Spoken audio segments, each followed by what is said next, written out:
राजस्थान को बर्बाद करने के बाद अब गोविंद सिंह डोटासरा भाजपा को नसीहत दे रहे हैं। गोविंद सिंह डोटासरा राजस्थान कांग्रेस के अध्यक्ष, जिनकी सरकार पर पेपर लीक और भ्रष्टाचार के दाग लगे, अब बीजेपी को नसीहत देने में जुटे हैं। वही डोटासरा जिनके शासन में राजस्थान पेपर लीक प्रदेश बन गया था, अब जो है सरकार को घेर रहे हैं। तो क्या ये डोटासरा का सियासी ड्रामा है या फिर अपनी नाकामियों को छुपाने की साजिश? आइए इस वीडियो में समझते हैं कि आखिर पूरा खेल क्या है, किस तरीके से ये पूरा मामला रचा जाता है। गोविंद सिंह डोटासरा, जिन्हें 2020 में सचिन पायलट की जगह राजस्थान कांग्रेस का अध्यक्ष बनाया गया था, इसलिए कि वो अपनी पार्टी के लिए काम करेंगे।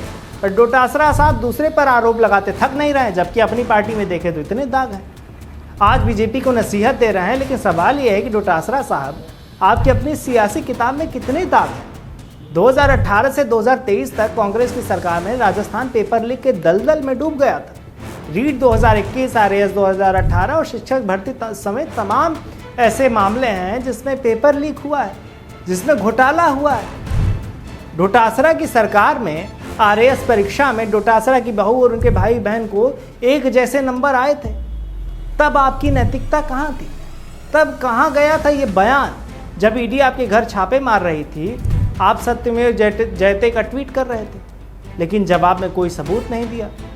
और अब आप जो है सरकार पर सवाल उठा रहे हैं, कह रहे हैं कि भाई ऐसा नहीं होता, जबकि आप अपने पिछले कारनामे आप नहीं देख रहे हैं कि आपके समय में जो हुआ उसका जवाब कौन देगा? युवाओं के साथ जो धोखा हुआ उसका जवाब कौन देगा? गोविंद सिंह डोटासरा का सियासी सफर विवादों से भरा है।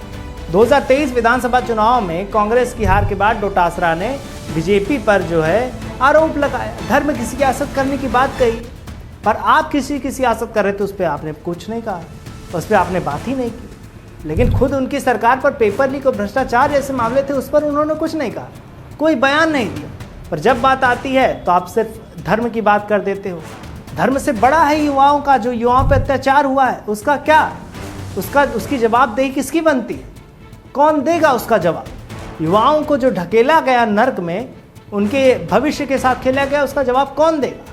खैर, इस पर आप क्या सोचते हैं, मैं कमेंट में बताइए। तब तक देखते रहिए राजस्थान 1।